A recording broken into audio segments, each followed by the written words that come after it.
مساء الخير. هارد لك لنادي الزمالك. تعادل أو فقدان نقطتين أمام فريق الداخلية. التعادل 1-1 بعد ما كان متقدم الزمالك بهدف في الدقيقة 21 عن طريق سيف الدين الجزيري. بيتعادل وبيفقد تقدمه في قبل 6 دقايق من نهاية المباراة بهدف سمير فكري من ركلة جزاء. حابب أتكلم سريعا عن شكل المباراة والأداء اللي بيقدمه نادي الزمالك تحت قيادة المدير الفني الكولومبي خوان كارلوس أوسوريو، اللي فوق صفيح ساخن. أوسوريو ليه فوق صفيح ساخن؟ لأن في حالة من عدم الرضا عن اللي بيقدمه الفريق. على الورق اللي بيقدمه أوسوريو أو اللي بيحاول ينفذه أوسوريو كويس جدًا كفكر. يعني بيحاول يقدّم كرة سريعة، كرة هجومية، كرة شاملة بيكون فيها كل اللعيبة ليها أدوار هجومية ودفاعية، لكن عنده خلل كبير جدًا، جدًا في الجوانب الدفاعية. ده اللي خلّى الداخلية يروح بفرص أكتر يعني يمكن أكثر إيجابية من فرص الزمالك. لمّا نتكلم في الإحصائيات مثلًا 12 تسديدة منهم 5 للداخلية على المرمى، الزمالك 12 منهم واحدة اللي بين ال3 خشبات اللي كانت هدف التقدم اللي كان عن طريق سيف الجزيري. كل دي امور بتبين لك ان الزمالك لسه ما وصلش للحاله اللي تقدر تقول فيها ان الفريق واقف على رجله. ليه؟ لان عنده مشاكل كتير في التحول من الدفاع للهجوم، بطء كبير جدا في التحضير.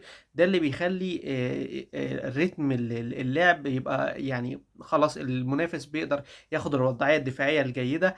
ايه فكره ان انت تلعب لعب بمحاور هجوميه كتير وانت مش قادر توصل الكرة بالشكل او بالسرعه الكافيه، وما عندكش الثقة الكافية في التمرير. العناصر اللي عندك في خط الوسط والدفاع تحديدا هي اللي ممكن يعني تهد او تفشل محاولات اسوريو ان هو يقدم كرة افضل من كده مع نادي الزمالك. مش بعيب في اللعيبة او بشوف، لكن ده وضع طبيعي اللي احنا شايفينه. النهارده مثلا في اول 3 دقائق من المباراة، انا بتكلم بالارقام يعني عشان برضو الناس تبقى فاهمة ايه اللي بيحصل. اول 3 دقائق من المباراه 2 ميس باص لنبيل عماد دونجا، من اللعيبه اللي انا كنت متنبئ لهم بمستقبل افضل مع الزمالك لو الظروف صارت بشكل افضل، سواء على المستوى الفني سواء على مستوى الاستقرار الفني للفريق كمدير فني كظروف محيطه بالنادي. كل ده كان ممكن يساعده ان هو يقدم مستوى افضل، لكن دونجا قدم 2 ميس باص في اول 3 دقائق، وده معدل كبير بالنسبه للاعب ان هو المفروض محطه بتنقل بيها الهجمه من الدفاع. طالما انت بتعتمد على التحضير من بداية الملعب أو من محمد صبحي ثم الدفاع ثم خط الوسط، التناقل الكرة أو التدرج بالكرة إن أنت توصل للهجوم، فما ينفعش يبقى عندك 2 ميس باص. المشكلة مش في الميس باص أو الرقم لا يبدو كبير، عادي 2 ميس باص في أول 3 دقايق، لكن المشكلة إن فعلا منهم واحدة تمريرة لزميله اللي جنبه قطعها لاعب الداخلية، يعني في عدم تركيز شوية. ومنهم واحدة كرة بيلعبها طولية بدون تركيز، عشوائية جدا، وصلت ل دفاع الداخليه بمنتهى السهوله، اللي ما واجهش صعوبه كبيره في التعامل مع هجوم الزمالك، لان كان اغلبه حلول فرديه. يعني بعض الكور اللي بتيجي يمكن لمصطفى شلبي ان هو بيكسر لجوه بيحاول يعمل عرضيه او يسدد. نفس الكلام بالنسبه لزيزو اللي كان غير موفق.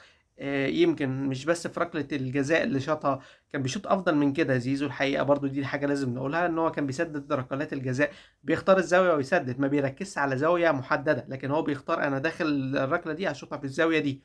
او انا شايف الحارس ده مثلا، لو هو دارس الحراس بيبقى شايف ان الحارس ده نقطة قوته او نقطة ضعفه في الزاوية الفلانية، انا بسدد بالطريقة الفلانية. لكن تتشاط عالية ومش مضمونة، دي برضه بيبقى فيها نسبة ريسك. شفنا سمير فكري في الداخلية الناحية التانية شاطها بأريحية، في واخد زاوية بقوة خلاص بيسجل منها هدف.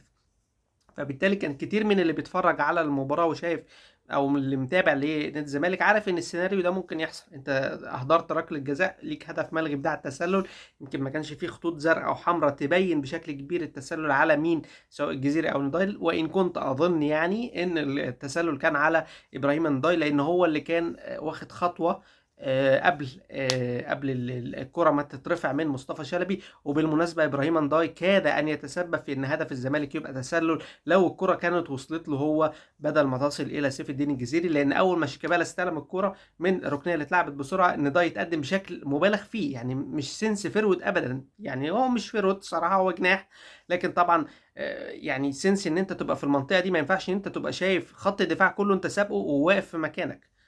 يعني برضه بعض الاستعجال أو عدم التوفيق.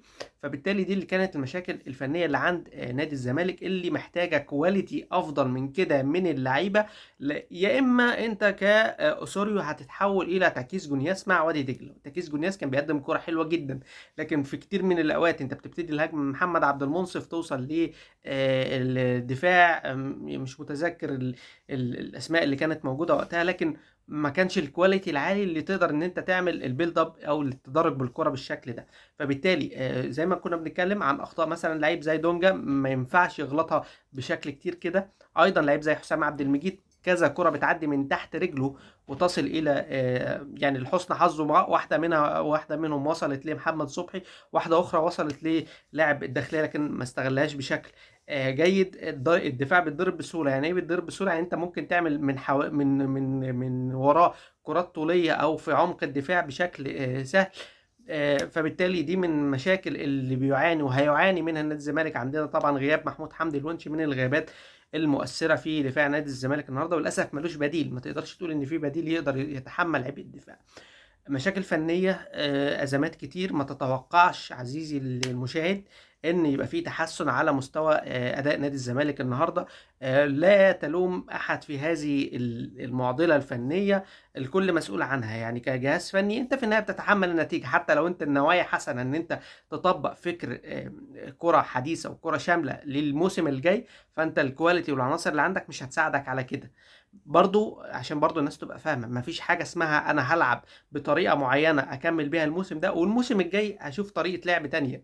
لان هو انت كمدير فني شفنا جوارديولا كان مصمم على طريقه لعب معينه، لكن في النهايه ما عندكش اللي يسمح ان انت تقدم الكره اللي تساعدك ان انت يبقى شكلك حلو في الملعب.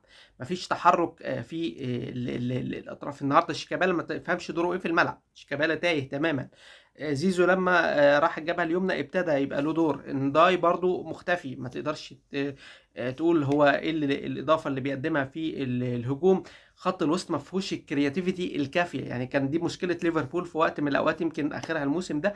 ما فيش لاعب عنده باصات ابداعيه، كل الباصات من رجل لرجل. ما فيش حاجه تقدر تطلع اللعيب، ما فيش حاجه ثرو ما حدش شايفه الحاجات اللي كان بيعملها فرجاني ساسي في كتير من الاوقات. لكن عموما نقطة قد لا تفيد الداخلية كثيرا في مشواره لنحو تأمين البقاء، لكن أيضا لا تفيد الزمالك أكثر في مشوار البحث عن وصافة الترتيب. شكرا جزيلا.